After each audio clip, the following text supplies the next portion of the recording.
Yes, Mr. Lancaster. The next witness is Mr. Robert Gregory, and he is represented by counsel also today. Yes. Please, Commission, my name is Fried, and I believe I appear on behalf of Mr. Robert Gregory and the Australian Jewish Association Incorporated. Yes, thank you, Mr. Freegood. Yes. Do you solemnly and sincerely declare and affirm that the evidence you shall give will be the truth, the whole truth, and nothing but the truth? Yes, do take a seat. Mr. Gregory, please state your full name. Robert Gregory. Your address is known to the Royal Commission. You've prepared a written witness statement dated 23 July 2026. That's correct. The contents of that statement true and correct to the best of your knowledge and belief? They are. Commissioner, I attend to the statement with the ID STAT.899.001.0544. Yes, the statement will be admitted as an exhibit. Mr. Gregory, you're currently the President of the Australian Jewish Association, That's correct. and you have been since 30 April 2025. Yes.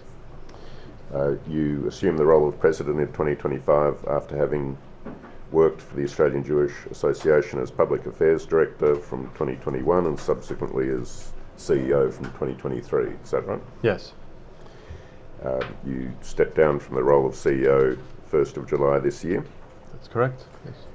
You've identified in your statement that the Australian Jewish Association was established in 2017 in recognition of the diversity of views in the Jewish community. Is that right? That's correct. Yes. There was some concern in the Jewish community that some of the existing groups had moved from some positions that they'd held, particularly among some of the rabbis in our community who felt that due to their position as having both boards of their synagogues and congregations, they wanted certain perspectives that they didn't feel able to express themselves so as not to offend some of their congregants, but they wanted an organization that would be committed to traditional Jewish values. And you've indicated there are two core values that the AJA, the Australian Jewish Association, that seeks to uphold. Could you outline what they are? That's correct. So those are quite broad values. First of all, Torah values. So that's traditional Jewish values, of which Zionism is an inherent part of Judaism. It's part of. It's not just a part like something like kosher or Shabbat, which we also keep as an organization, but it is inherent in every part of Judaism, from the Jewish festivals, which end with next year in Jerusalem, to Jewish weddings, where we break a glass to remember the destruction of Jerusalem, to even the burial of Jewish people who are buried with sand from Jerusalem. So that's extremely important, but Torah values also infuses everything we do. So for example, we are probably one of the only major Jewish organizations that doesn't give media statements, doesn't speak to the media on the Jewish Sabbath, on Shabbat. A whole lot of ways like that. And then the other component is center-right values. I believe we're the only Jewish organization in the country to identify publicly as right of center, even though a significant part of the Jewish community identifies that way. I think many Jewish organizations describe themselves as non-partisan. They prefer neutral on these issues, whereas we do take a stand, and so we'll get involved in various issues as it arises from time to time, but we don't get involved in all issues. So if there's not a direct connection to the Jewish community, to Jewish issues, we'll often just sit that issue out. The Commissioner has heard descriptions from witnesses of what their understanding of Zionism is and how it relates to their Judaism. From your perspective, can you address that topic, the meaning of Zionism and how it relates to Judaism? So Zionism, as it's most commonly understood, is that the belief that Jewish people have the right to self-determination in their historic homeland as any other peoples do. But it's much more, and as I said, Judaism doesn't exist without Zionism. So the Jewish religion, a large amount of the mitzvot, the commandments we need to keep, can only be done in the land of Israel, whether those are agricultural laws, whether those are to do with the temple in Jerusalem. they can only occur in Israel. The entire Jewish religion revolves around Israel. I mean, Jews pray facing Israel. Religious Jews pray 3 times a day. We pray for the rebuilding of Zion, the rebuilding of Jerusalem. So while the word Zionism may be more modern, the concept it's inherent in all of Judaism. There are some people who say that that part of Judaism doesn't resonate with them, or they are anti that particular part of Judaism, but it doesn't make it any less a core component of Judaism. It would be like some people saying, we don't keep kosher food. We're anti-kosher food, but that, for the majority of Jews, and certainly for the majority of Australian Jews, the vast majority, Zionism is one of the most central parts of Judaism. Can I just take this up with you? Accepting that for the vast majority of Australian Jews, Israel occupies a special place in their thinking, they have a particular emotional attachment. But when you speak of it as inherent in Judaism, I mean, I think there are some Hasidic groups like the Satmars who are, for theological reasons, they do not subscribe to the idea of Jewish people returning to Israel at the present time. I think they're awaiting the Messiah or something of that kind. Is that right? Well, you're correct in those words, at the present time. So Israel is just as central to how Satmar people practice the Jewish religion. They also pray facing Jerusalem. They pray for the rebuilding of. So it's as central. They might say, we need to wait a little bit more. But again, this is a small sect in Judaism, and in Australia, a minuscule part of the Jewish community. So it's not really. What I'm getting at, Mr. Gregory, is that Israel is significant in Judaism, but there are a variety of views about the expression of that significance. I would agree with what you're saying, but I think there's a bit less variety. I think Satmar believe almost the same as what we believe. They say just the timing isn't right. So they still believe the land of Israel is the Jewish homeland, that Jews will return to that land, that the temple will be rebuilt, all these things they pray facing Israel. It's just an issue of timing. So I don't think it's a fundamental difference. Whereas maybe some other people who these days call themselves anti-Zionists, they actually have more of a difference, but they're obviously not keeping Judaism as it's been practiced for thousands of years. They're more removed from that. Yeah.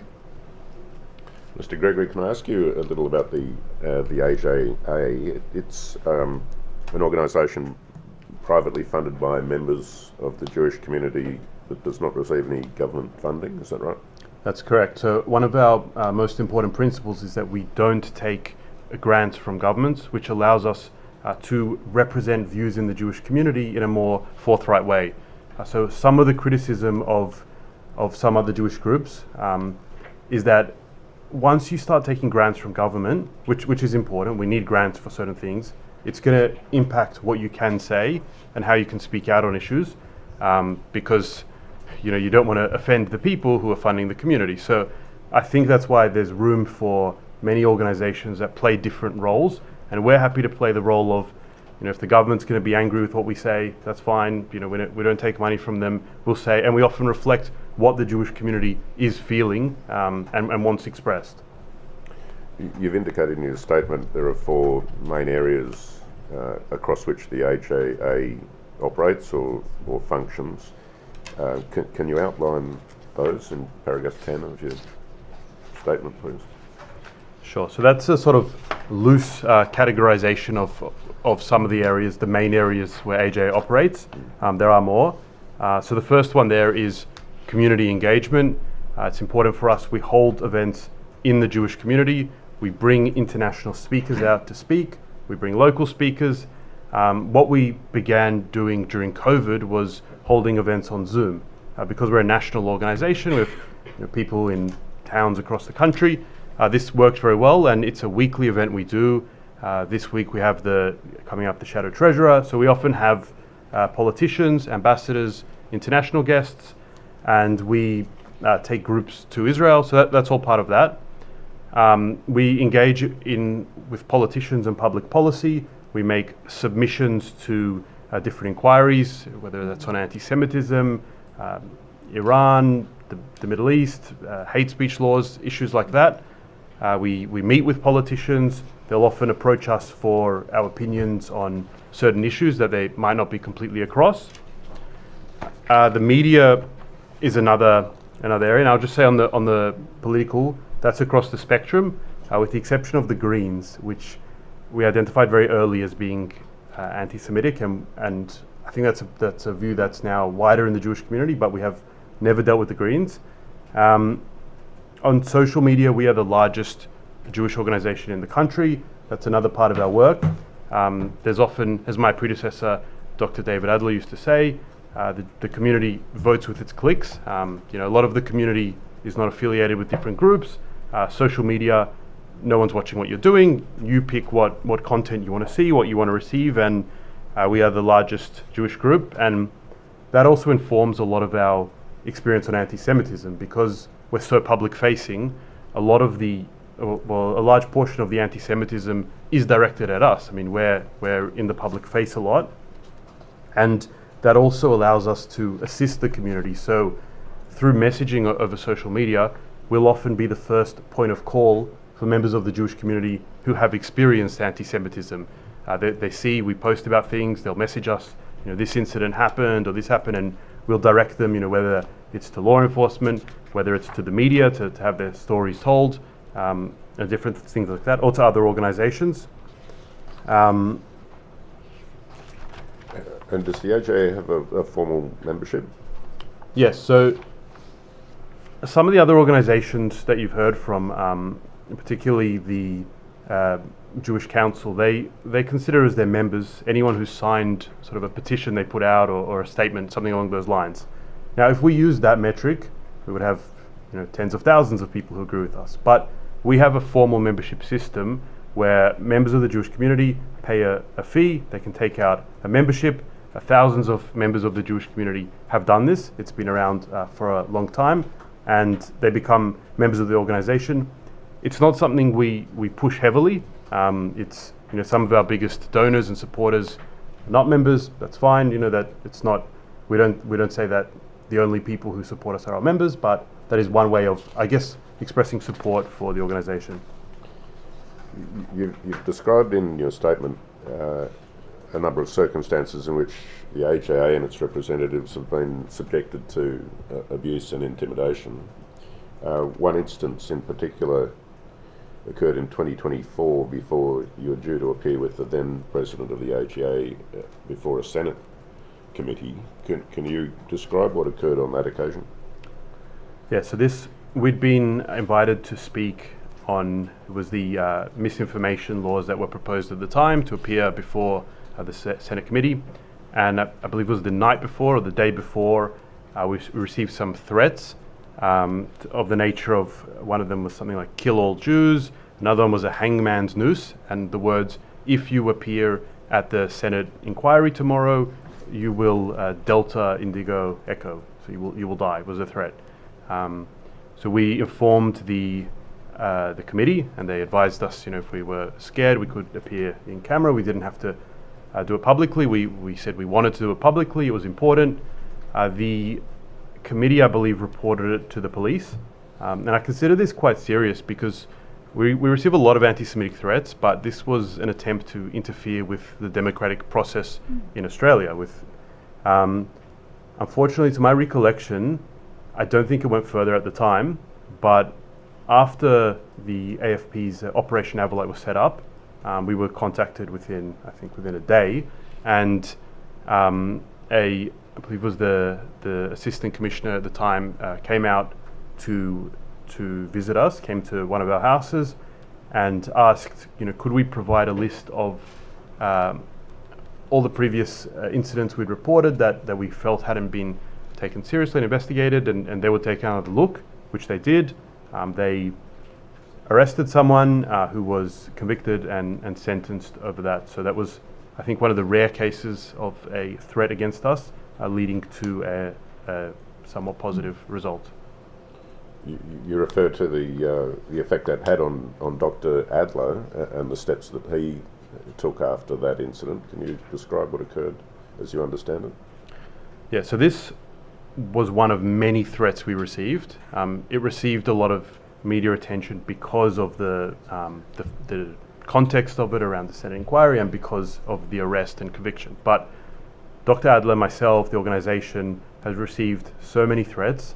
At some stage, he spent tens of thousands of dollars on his own personal house, on protecting it, on security upgrades. Obviously, there's no government grants for anything like that. And in the end, something like 2 weeks ago, Dr. Adler left Australia. He moved to Israel. And one of the reasons he cited was the anti-Semitism. And this is exactly the sort of person Australia does not want to lose.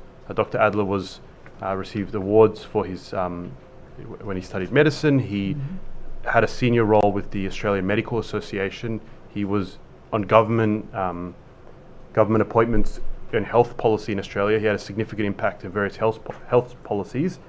And this is a successful businessman. This is the kind of person who's picked up, said Australia's too dangerous, and he has moved to Israel. And we know quite a few people who are either in the process of that, are considering that, have bought an apartment in Israel, waiting for their kids to finish school, things like that. So Australia is losing some of its best and brightest, and people like Dr. Adler who are committed to making Australia better, who did all these things in the area of health policy. And I understand as recently as last Monday, an email was received by the AJA. I won't ask you about the details of that, but that was reported to the AFP, and an investigation is currently underway. Is that right? So we received an email last Monday with a very serious threat, and unfortunately, often we don't report the threats because we feel like we won't get a result. This one, because it was so serious and because we managed to track down the person very quickly, I thought it would be easy. So it was reported to police. The AFP responded and said, it didn't meet the threshold, it wasn't serious enough, or something along those lines. It didn't meet the threshold for the Commonwealth offence. I asked, a few people with legal experience, consulted with some other Jewish organisations who felt that it did. So we approached the media, and this became a big story.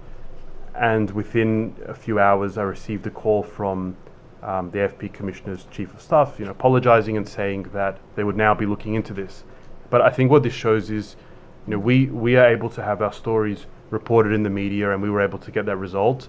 Your average Jewish person who reports an anti-Semitic incident, they get that response back. I think that's the end of it. They're not able to escalate it as we were able to successfully. And I am grateful to the AFP now for re-examining the threat.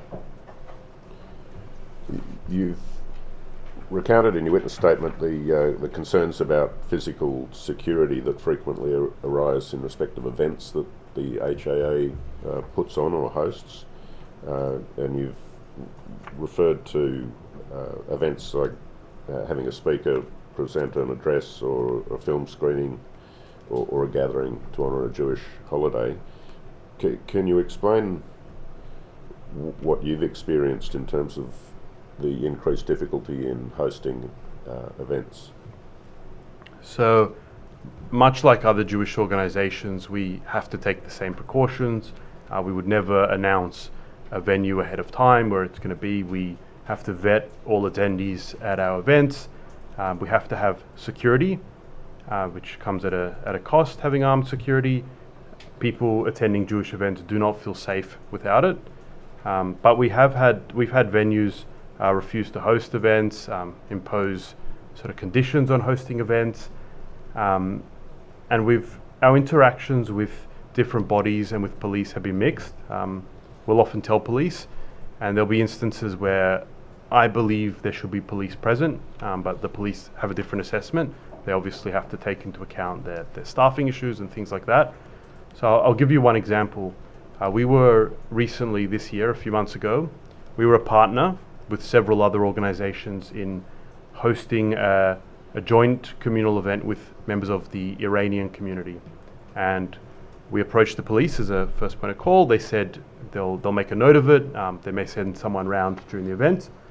I didn't think that was appropriate because, I mean, a joint Jewish-Iranian event is what I would consider extremely high risk. And I thought there should be, so it was going to be hosted in a council premises. We decided we'll pay for armed guards then. The council said it's their policy, you can't have armed guards on their premises. So fine.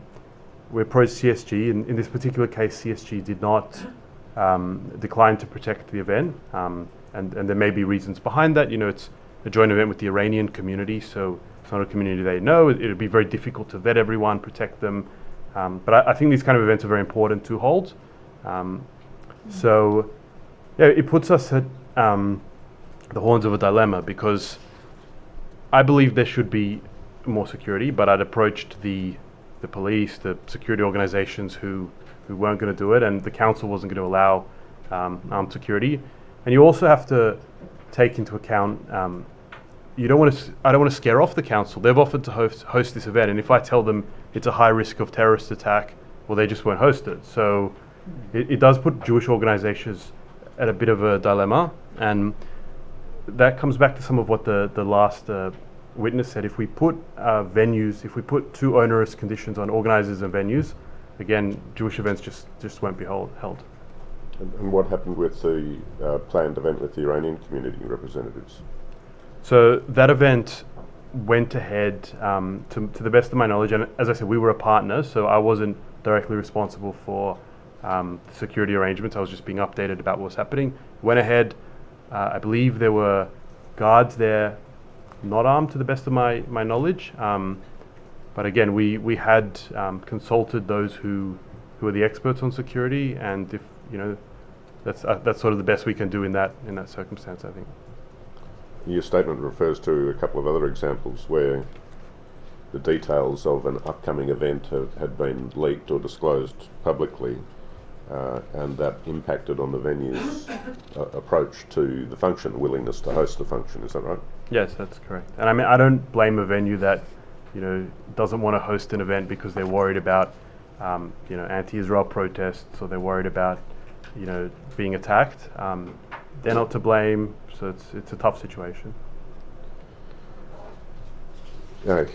You've also referred to hosting events online, for example, webinars and speakers presented by the AJA online, and even online events have had adverse experience with what might be called security concerns. Can you give an example of what's happened?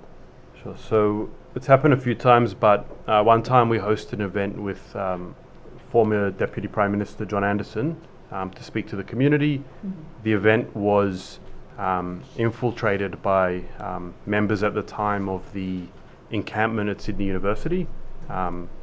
So they dressed as, at the time it was a Hamas spokesman who's since been eliminated, a famous Hamas spokesman. They covered their faces, they started abusing attendees. Many of them are elderly, and it was quite traumatic. Some of them I think had relatives lost in October 7. This wasn't that long after it.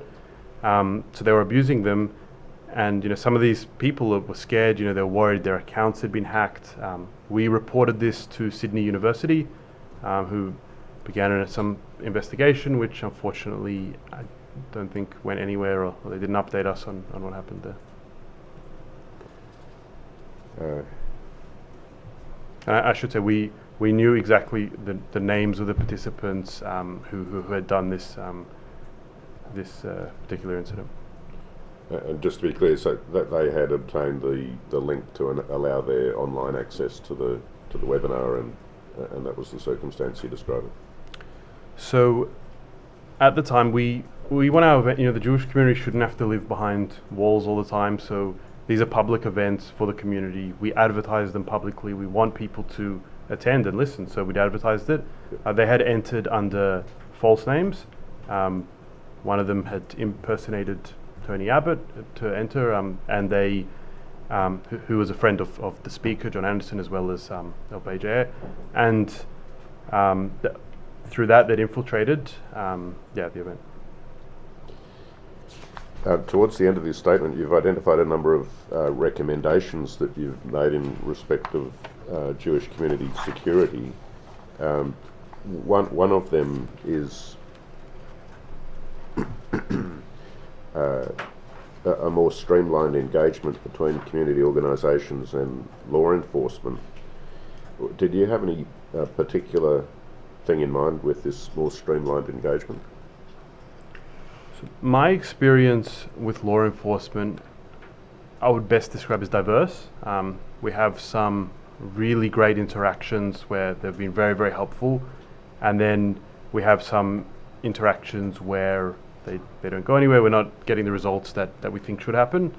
So I think having a point of contact, and where there has been a point of contact, so when Operation Avalite was formed and they reached out to us and someone senior came and took things seriously, I felt there were results.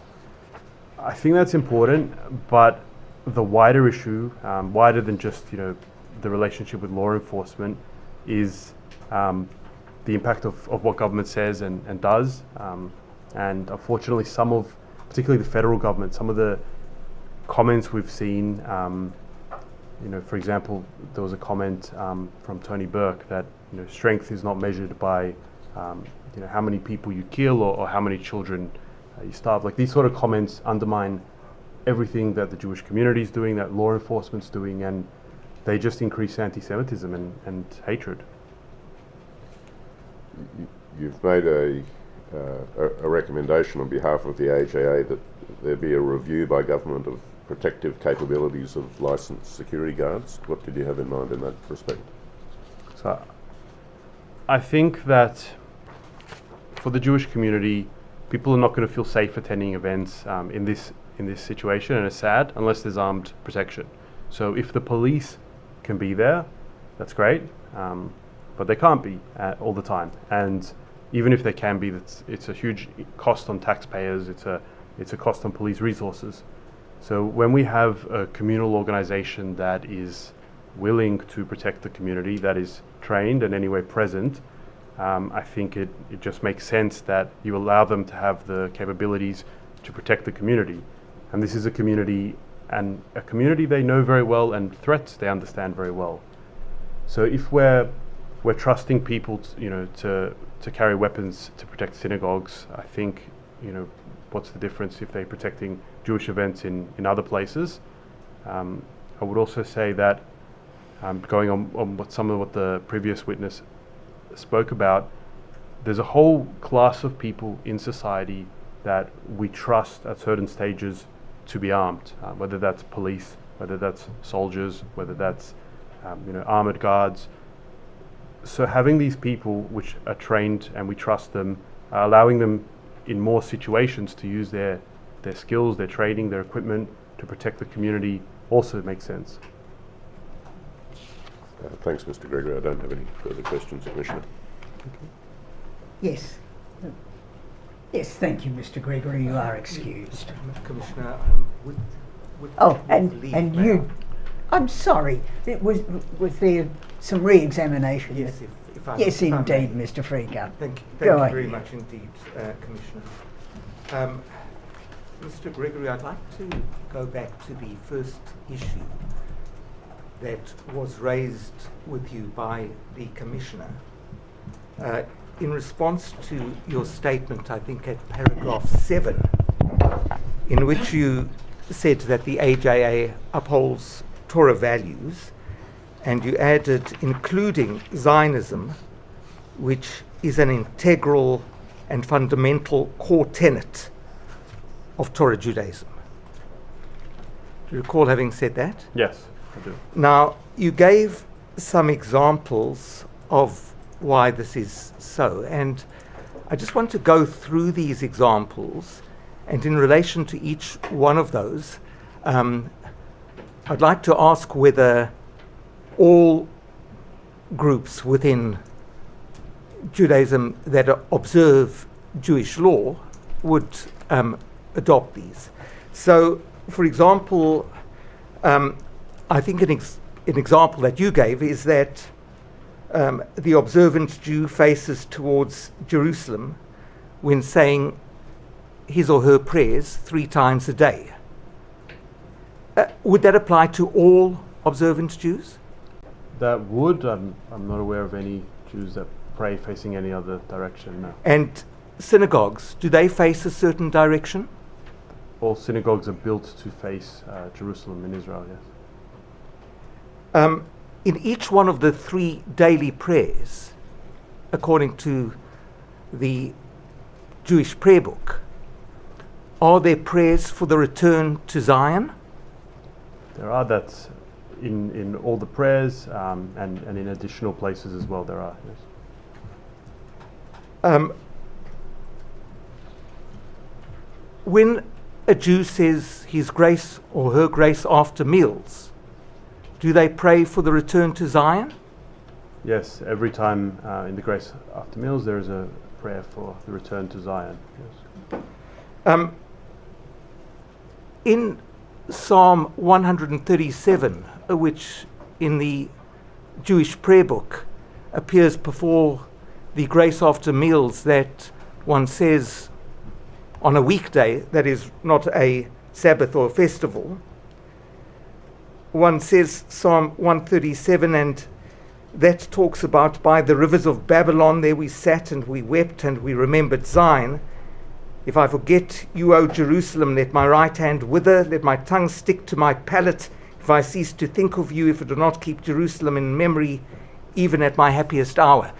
Does that apply to all Jews? Do all Jewish denominations that are observant have that in their prayer book? Yes, all practicing Jews And have that.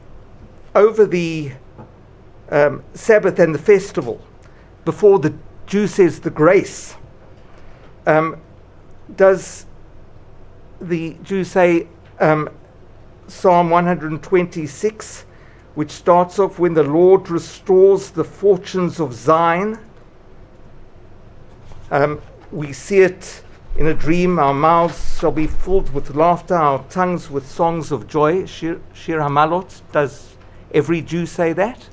They do, and I think these go to the point that that we were speaking about before, that even if some people claim otherwise, like Zionism is integral to Judaism, and whether if someone's going to firebomb the synagogue or shoot up a Jewish event, whether they do it because they hate Jews or they hate Zionists, it's irrelevant. The two are completely intertwined. Mr. Gregory, are you married? Yes. Can you tell me what custom is performed at every observant Jewish wedding under the wedding canopy? As many people know, at every Jewish wedding, a glass is smashed to remember the destruction of Jerusalem. That even in the happiest moments, every Jew must always be remembering this central theme of Judaism. The major Jewish festivals are known, are they not, as the pilgrim festivals? That's the 3 major Jewish festivals. Why are they known as pilgrim festivals? They're known as pilgrim festivals because the Jewish pilgrims from across the land of Israel would travel to Jerusalem, to the temple. These Jewish festivals, the Jewish calendar revolves around Israel. So even, while it might be summer or winter here, Jews are still praying according to the weather in Israel and according to the seasons in Israel. The Jewish, for example, Pesach, Passover, is a spring festival. That's spring in Israel. In Australia, it doesn't fall in the spring. So that if a person says that they perform the festivals, the Jewish festivals, but they're anti-Zionist. Does that make any sense to you? I can't see a way. I mean, you would not be able to fulfill the requirements under Jewish law of the Jewish holidays in a way if you deny a central component of that. It's a contradiction. It's a fact, though, is it not, that each one of the Jewish festivals relate in some way to the land of Israel? Yes, I mean, in addition to the ones you mentioned, I mean, probably one of the most best known Jewish festivals, Hanukkah, is obviously the story of the Jewish people in the land of Israel defeating a colonial occupier at the time, the Seleucid Greek Empire, and recapturing the temple in Jerusalem. Yes. After the Passover Seder, the Passover meal where one recites from a specific book called the Haggadah, do you recall what words are said at the end of the Passover Seder? Dr. Friedgett, I think I can answer that. Next year in Jerusalem. I think you've made the point, Dr. Friedgett. I really do. Commissioner, I'm indebted to the Commission for giving me that indication, but I do feel Very it's well, necessary Dr. for me Friedgett. to. I don't want to cut you off. No, I was simply going to say that modesty compels me to say that I'm not a doctor. Oh, I'm sorry. So no, I'm sorry that I'm not. Thank you. Thank you, Mr. Friedgett. Thank you, and I do appreciate that. So I will cut this short, but perhaps only deal with one further matter, given the way that the United Nations behaves towards Israel. There is a famous verse from Isaiah, which is emblazoned on one of the walls in the entrance to the United Nations, which is, "They shall beat their swords into plowshares and their spears into pruning hooks. Nation shall not lift up sword against nation, neither shall they learn war anymore."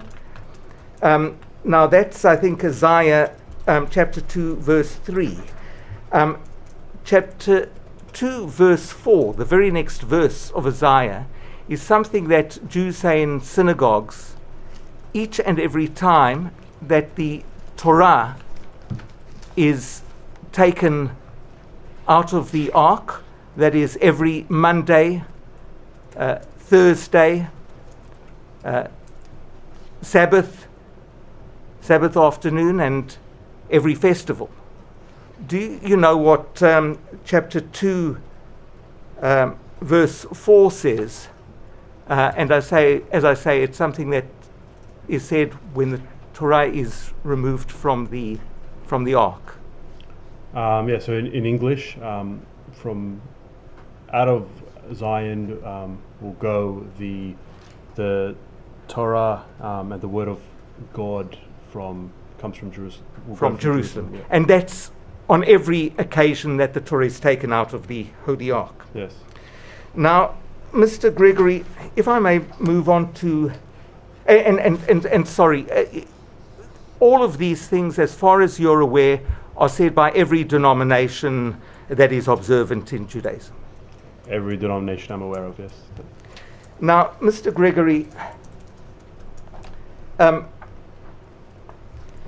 you have mentioned from paragraph 12 and following of your statement your experiences in relation to anti-Semitism, and at paragraph 10, subparagraph C, you have said that since 7 October 2023,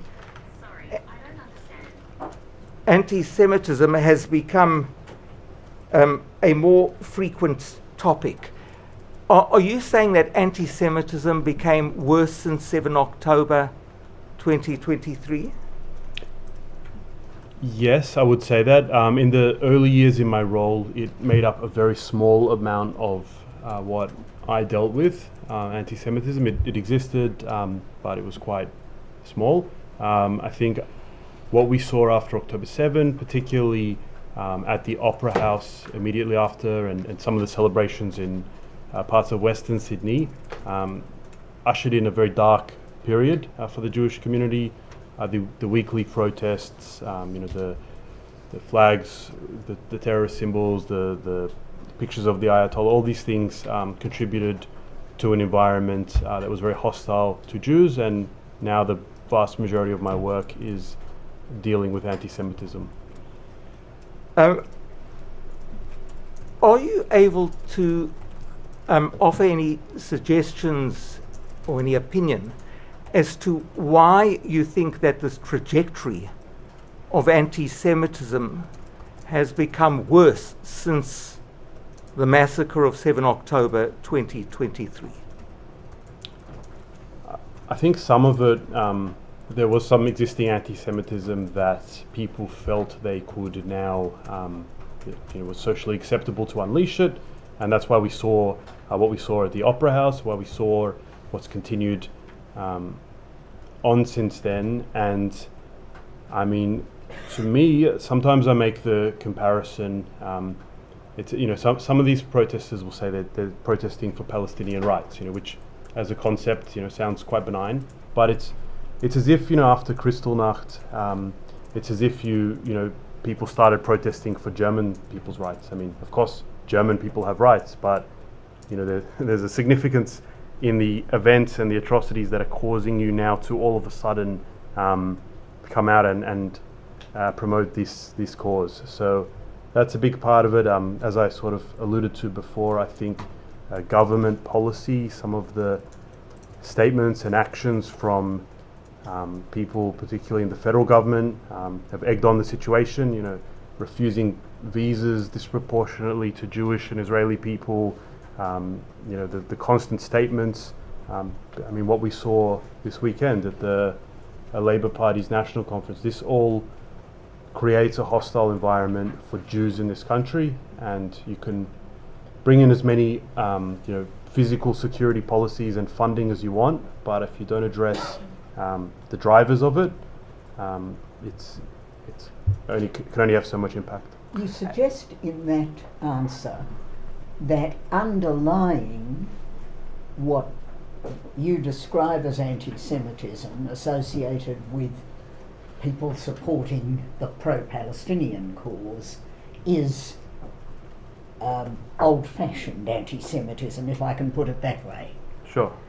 And I think a little earlier you said that your association will not have any truck with the Greens party because you consider the Greens to be anti-Semitic. That's correct. The Commission heard evidence in an earlier hearing block from Dr. Marcus, who conducted the Crossroads studies looking at attitudes of Australians towards religious faith, amongst other matters. And as Professor Marcus said, in the 2025 survey, the Greens scored the lowest on what he described as the Judeo-phobic scale, and the highest on what he described as the anti-Zionist subscale. And what I'm taking up with you, Mr. Gregory, is the apparent contradiction in your thesis that underlying, if you like, pro-Palestinian advocacy is necessarily a hostility towards Jews. Well, with that particular study, which I'm not completely across, from what I understand, the differences in percentages were quite small, perhaps within the margin of error, I'm not sure, but they weren't significant. But when I'm talking about the Greens, I'm not talking about all their voters. I'm talking about their representatives. So we've seen, I can recall one of them held a sign, with the Magen David, keep the world clean. Another one spoke about, tentacles of the Jewish people. So these really are classic anti-Semitic tropes being used by, what would self-identify as progressive political parties. They probably don't consider themselves anti-Semitic, but to me, to outside observers, I think you can see the connection between that. And a lot of the tropes the protesters and different activists bring up, they're not new. I mean, so, Jews are child killers, people say. Now they say the Jewish state is child killers, Jews poison wells. Now Israel poisons wells. They're often just transferred these ancient hatreds onto the modern situation. I understand. I'm sorry, Mr. Frieger. No. Thank you, Your Honour. Commissioner. On that point, then, Mr. Gregory, what do you say to people who adopt the almost cliche of telling Jewish people not to conflate anti-Zionism with anti-Semitism? Well, I would say, as someone who's closely observed a lot of these protests, I haven't seen, as I mentioned, we've seen terrorist symbols, we've seen the Ayatollah's flag, we've seen the slogans, from the river to the sea, at any cost, globalize the Intifada. We haven't seen anyone, I don't recall seeing any protesters, we're protesting for Israel and Palestine to live in peace, that's just not what we see. So, it doesn't directly answer your question, but I think in answer to your question, Zionism is a central tenet of Judaism, so it's not possible to falsely conflate them. That it's central to the identity of almost all Jews in Australia, in the world, and it's central to Judaism. So if someone describes them, if someone hates Zionists, well then they hate Jews. It's that simple. How does it make you feel when you have somebody, whether it's a completely secular, non-observant Jew, or whether it's somebody who's not Jewish, telling you as a Jew that you mustn't conflate anti-Zionism with anti-Semitism? Honestly, it's very strange. No other minority group would be told by others how to define their identity. It's very strange. Zionism is central to Judaism. It's central to the identity of Australian Jews. So if people are trying to take our identity away from us so they can hate a certain part of our identity and say we have to pass these tests to be considered acceptable or not worthy of hate, well, that's I reject that completely. And if I can then return to the subject that I was trying to obtain some clarification on as to why it is that since 7 October there's been this enormous increase in anti-Semitism. Did I understand you correctly to say that part of this has been the protests, the weekly protests? I would say there's been many factors contributing to the anti-Semitism. The protests being a very significant one, government policy being another one, media, some of the ABC reporting. There's a lot of factors that have played a role, but yeah, certainly. The protests were a big one. We saw escalations in conjunction with them. We saw them enter areas where Jewish people live predominantly. We've seen clashes surrounding them, and obviously the most infamous of them, the Opera House one, tarnished Australia's reputation. I just returned from overseas, from Israel, and people still talk about it, that they, despite what the police have said, they still talk about the Gas the Jews riot at the Sydney Opera House around the world. So it has tarnished Australia's image. And in your observation of the protests, have you ever seen any nuanced criticisms of Israel? And I think you probably already answered this question, but I just want to make sure that we're on the same page. Have you ever seen any criticisms of Israeli policy, or do the calls at the protests call really for the annihilation of Mr. Israel? Freegut, I really don't think this is going to assist me, whatever answer Mr. Gregory gives. We're talking about protests by people who are complaining about an aspect of policy of the Israeli government, whether it's nuanced or not. With the commissioner's leave, then, may I approach it this way, because perhaps I'm not expressing my question correctly.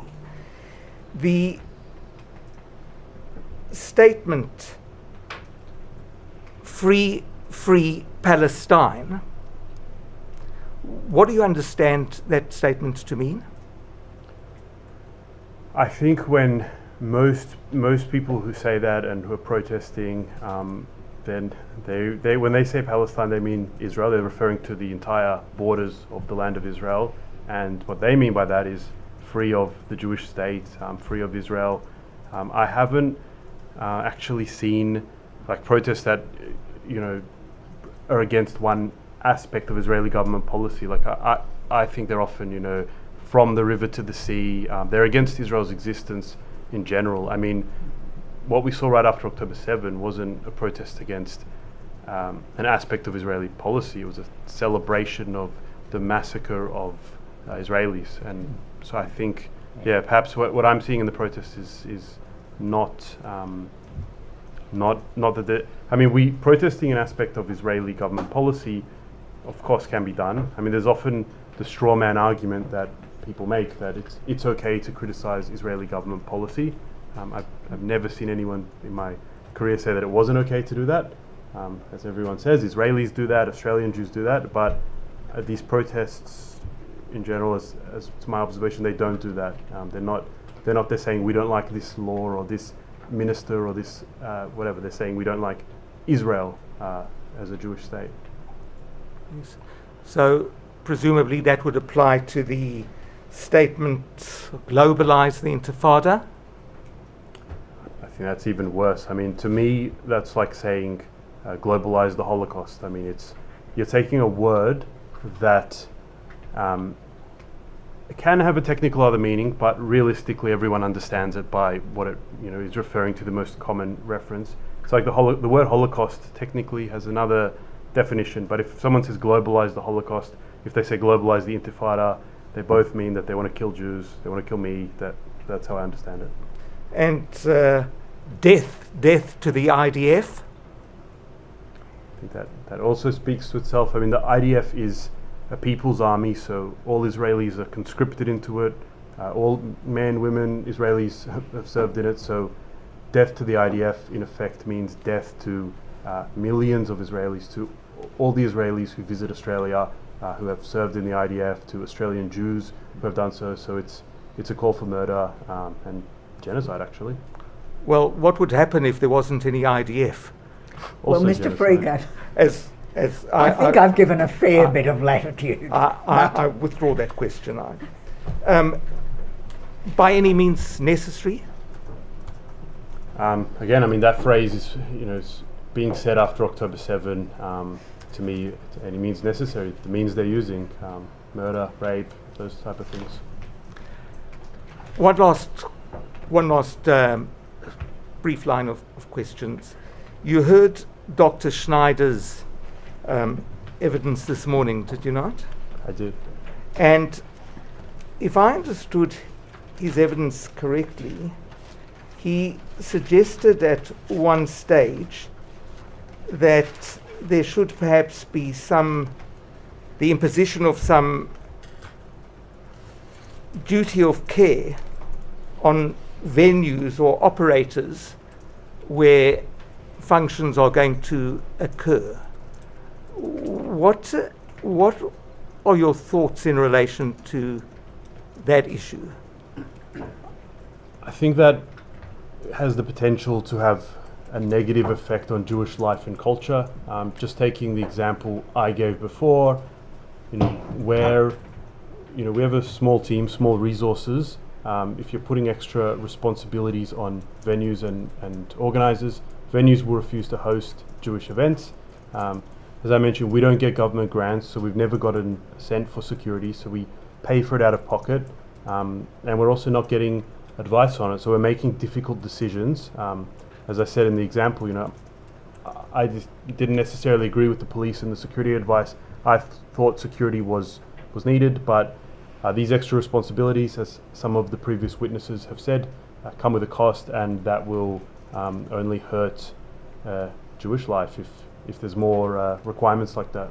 In the sense that you feel that that venues will not agree to host or to allow Jewish organizations to hire the venues for their functions. Is that what you're saying?